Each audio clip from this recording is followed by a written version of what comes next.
The Retirement Cafe podcast, episode 37, Assessing Mental Capacity with Tim Farmer.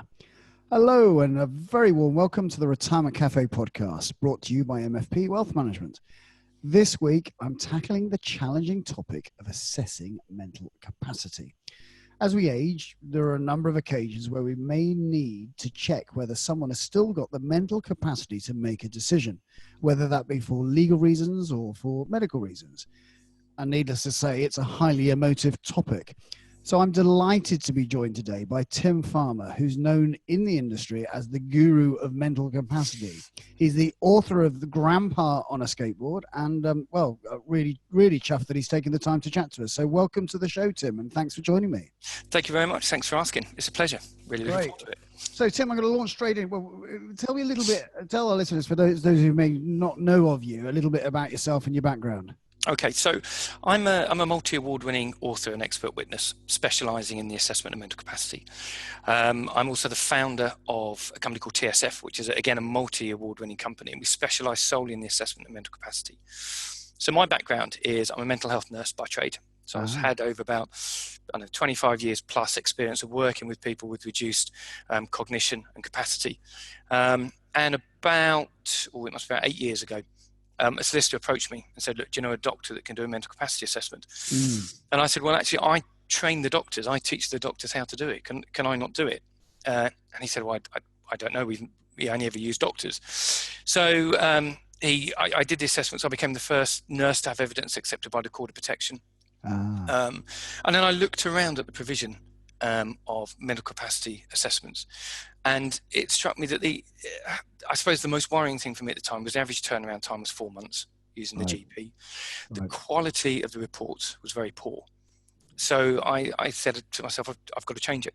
So I kind of pulled up my underpants, put my cape on, and decided I'd start trying to change the world. And so I set up my company. We've now got 52 assessors across the UK, and I work alongside people such as Baroness Finlay. I regularly work with solicitors and financial advisors, and just trying to generally improve the quality and knowledge around mental capacity. Right. And so could you give some examples of when someone might need a mental capacity test? So if we think that mental capacity is really another way of saying a person's ability to make a decision. Right. So it's about when people are starting to struggle to make a decision, that's when you need to start thinking, right, I need to get their ability to make this decision assessed. And depending how complex the decision, I suppose depends how much more a person needs to understand. Yeah. I remember when I first started, I got in touch with one of the court judges and said, look, who is it that can assess mental capacity? And he came back to me and said, well, anybody can assess mental capacity. And I suspect what I should have asked is, who should assess mental capacity? Right. And so on a day-to-day thing, let's say, the small decisions about, can this person go to the park? Do they want to have Weetabix for breakfast? I think anybody can assess capacity around those. But as we get more and more complex, so it might be around what to do with their money or where to live, then I think that's when you need to start to get the specialists in. Yeah. And when I talk about a specialist, it's not necessarily the GP. It's not necessarily the consultant psychiatrist. I would say it's the person that's got the most experience and the most knowledge, and can do the best job for you. Yeah. Yeah. I mean, it's a pretty huge thing, isn't it, to be able to turn around to something, in day-to-day life. I don't think anyone's ever assessed my mental capacity. I'm doing it now. To make financial decisions. And suddenly to someone to be maybe suggesting that should be done, or how does that kind of position, you may have bought a house, or you may have made a financial transaction, and your lawyer or your solicitor probably didn't assess, well, they may have assessed your mental capacity or not been in doubt of it in the first place. So at what point do we cross over to that line? Well, I think it's when people start to struggle to make decisions. And the Mental Capacity Act, so basically when we're assessing somebody's ability to make a decision, we're looking at four things. really. Right. We're looking at their ability to understand relevant information. And it's really important that we think about the relevant information. Right. It's about a person's ability to retain that relevant information. And when we think about retaining it, they have to be able to retain it for the length of the decision-making process. Right. A person then also has to be able to kind of weigh up, use and apply that information. And then they have to communicate it back. So if at any point somebody starts to struggle with one of those 4 areas, I think that's when we find we've crossed over that line, and we have to say, right, let's just take a break. Let's think about whether this person's able to make the decision for themselves. And if we're not sure, let's get them assessed. I think you're right. I think it can be quite a difficult thing to present to people, and it'd be quite a difficult thing for people to hear. Yeah. And I always advise people to couch it in a way of, you're trying to do something in the client's or your mum or your dad's or your son's, your daughter, in their best interest, in that you are trying to make sure that if they're vulnerable, we're protecting them, and that their wishes are being met and being protected. Yeah. I think when we talk about mental capacity, people often think of it as a negative thing, and if you like, a life sentence, to say, right, you've now lost capacity and that's it. And that's not the case. So people can regain capacity. Right. Quite often we find people that might have a urinary tract infection, for example, and they become very confused. Yeah. And during that confused state, they may not be able to remember that information. They may not be able to work with it. But actually, once they've come out the other side, they're back to normal and they're great. So mental capacity is very much time specific. Right. And it's about, at this particular time, is there something that's stopping you from being able to make these decisions? Yeah. And then if that resolves itself, then we can say, right, well, you've regained capacity and crack on. So let's say a family member who is worried about, I don't know, mum or dad, and they're thinking, well, I'm not sure that they're making these decisions, and they feel that they need to get them assessed. What do they do? Well, they give us a call.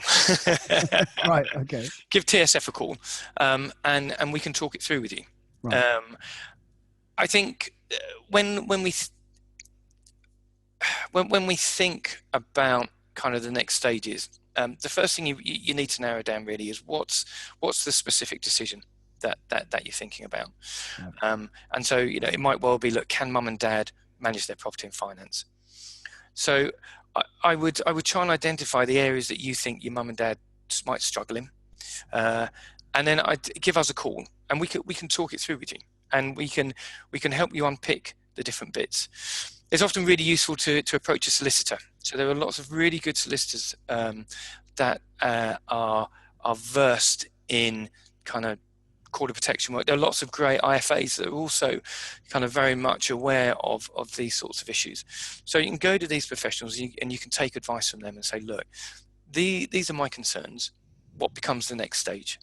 And then, at TSF or the solicitor or the IFA that you're talking to can kind of help you unpick that and then point you in the direction of where to get the assessment. And how does if you were putting me through an assessment, yeah, what would I have to do? What do you have to do? So assessment. Can I quickly learn some of these skills so that I'm ready for it? We do have people trying to coach individuals. I didn't pass my 11 plus, so I'm a bit worried. So an assessment is very much a chat. Right. So the way that we structure it, the way that I do it, is I sit down with an individual and I will say, look, I've come to talk to you about how you manage your property and finance, for example. And so what we're going to talk about today is we're going to talk about how you manage it at the moment, any of the issues you might struggle with. We'll talk about what money you've got, how you manage it, if anybody helps you, and it's very much just a very gentle chat. I believe very much that our job is to show the person at their best, and while we're doing that, and as we're doing that, it's also about highlighting little areas where they might struggle, and exploring with them how we might support them, or they might be supported to overcome it. Yeah. Now, the Mental Capacity Act is really clear in that it says we can't expect everybody to know everything about everything. No. And so it's about what would the average man on the street need to understand about, say, managing their money. Yeah. And the Act is also very clear that if there's something that they don't understand, my job as an assessor is to try and help them understand it. Right. So, for example, if they don't know how much money they've got, then I can say, well, actually, let's have a look at your bank account, and this is what you've got. And let's try and work with that. And then it would be about seeing if they could remember that information later on to be able to make a decision. Yeah, yeah. And once an assessment's taken place, yep. What happens to those results? I mean, are they shared? Does everyone know about them? You know, so everything is confidential. Right. And if we only share our information with the person that's instructed us. And it really depends what you need from the assessment. So it might be that you've come to us and said, look, mum wants to make a lasting power of attorney.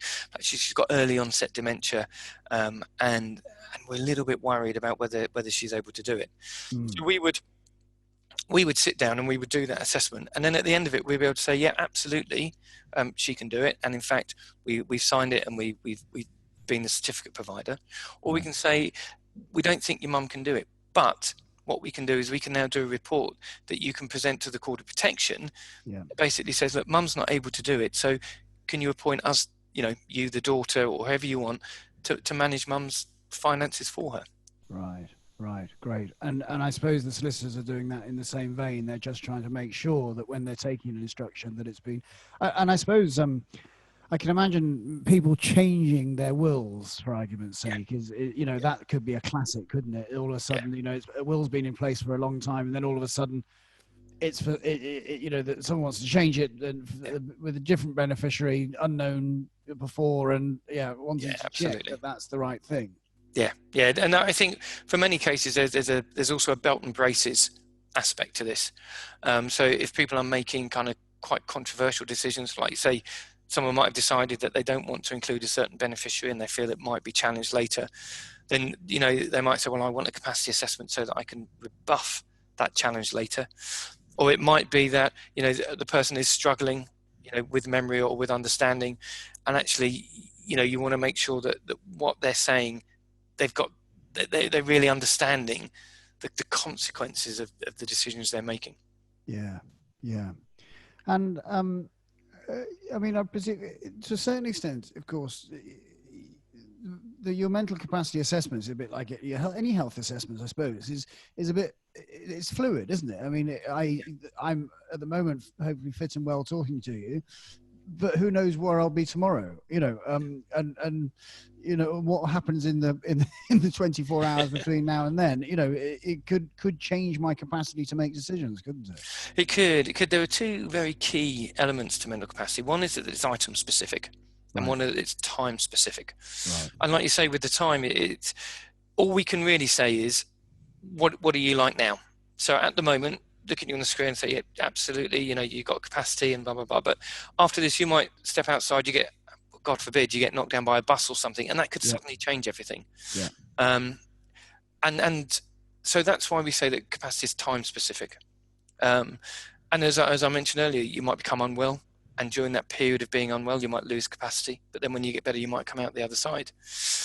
The reason that capacity is item specific is because of this thing that we call the threshold of understanding. So what you would need to understand to make a will is very different to what you need to understand, pardon me, to decide where to live. Or it is very different to decide what you might want for breakfast. Yeah. And so quite often we find that people are able to make decisions about lots of things, but there might just be one specific thing that they're not able to understand or retain the relevant information for. So it's that decision they lose the capacity for. Yeah, and I understand we've chatted to quite a few dementia experts on the podcast in previous episodes, and one thing that I found quite interesting is that there was a suggestion that dementia, some days are better than others. So there are days where it's not like you're just poorly. It's just some days that you've got lucidity and some days you haven't. And I suppose if you were assessing capacity, well, that must be quite challenging to a certain extent, because of course what day do you get them to read the document and understand it?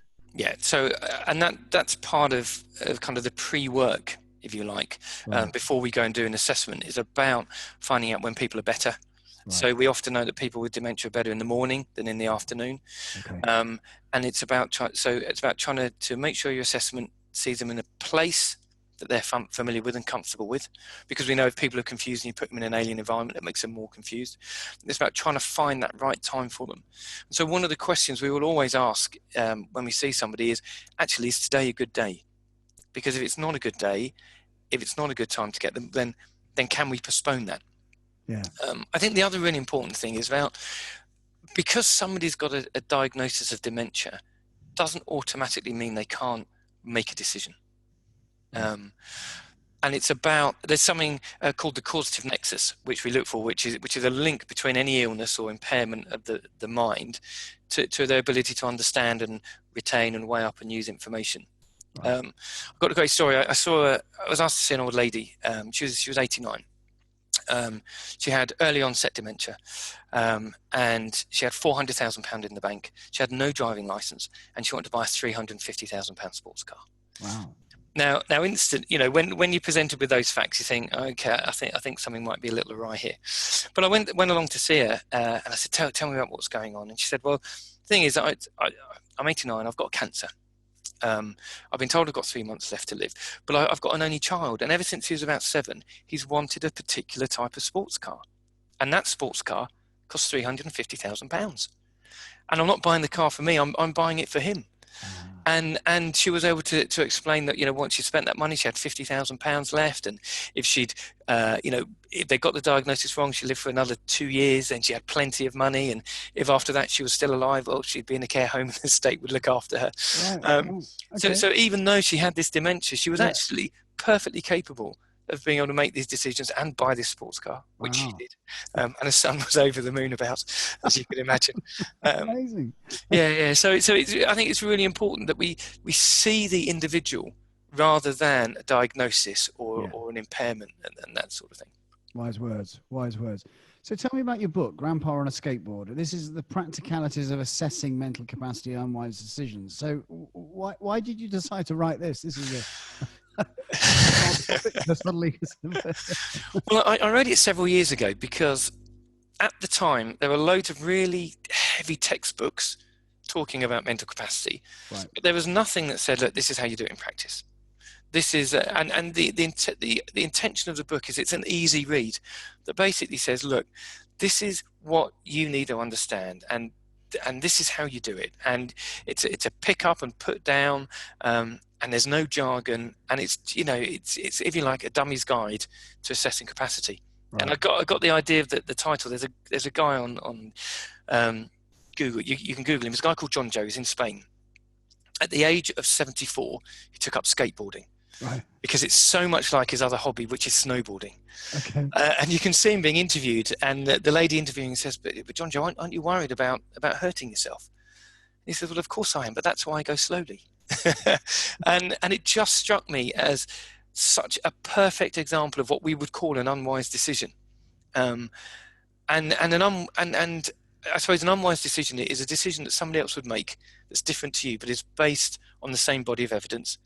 And they've got to be two things present. They've got to understand the risks associated with that decision, and they've got to understand, and they've got to be able to demonstrate logical steps that gets them from that body of evidence to the outcome. And if both those things are in place, then we say it's an unwise decision. Right. And it just, John Joe on the skateboard just struck me as a perfect example. Yeah. So this is really aimed at people who maybe have a loved one who they're slightly kind of going, I'm not sure what's going on, and I want to become more educated in this idea about, how can I make sure that mum has got the mental capacity to make these decisions before probably bringing in an expert like yourself or a GP? I think so. Yeah. I mean, I originally wrote it for kind of the lay person, right. But I've since had barristers and solicitors and IFAs come up and go, oh yeah, I love your book, and I give it to all my clients, and right. I've made sure everybody in the office has read it. Great. Well, we're all these professionals, I'm sure, like myself, are trying to do a great job for people, and suddenly you're faced with a scenario like that, and you're thinking, well, why have I got the skills to make an assessment? Why would I know? and therefore we need to refer to an expert, obviously like yourselves, or as I say, I appreciate the GPs still can do the assessments as well, but they're under more and more pressure as well. They can, and there are some very, very good GPs out there that can do it, and there are other GPs, and we're starting to increasingly find this, that are backing away and saying, I don't have the time, I don't have the skills, I don't have the expertise, and so we're finding that the individuals that are starting to need to go elsewhere, and I suppose that's where we come in. We are the experts in the field. Right. Yeah, absolutely. So where can, it's been fascinating talking to you. It's an area that I really, knew a little about. So I feel a little bit more informed now, which is the idea of the podcast. But where can people find out more about you? So if you can go online, yeah. And if you Google TSF Consultants, so that Tango Sierra Foxtrot Consultants, right. That's the company. If you put in Tim Farmer mental capacity, I'll pop up and you'll see my big smiling face. If you want to get a copy of my book, you can get it on Amazon. Great.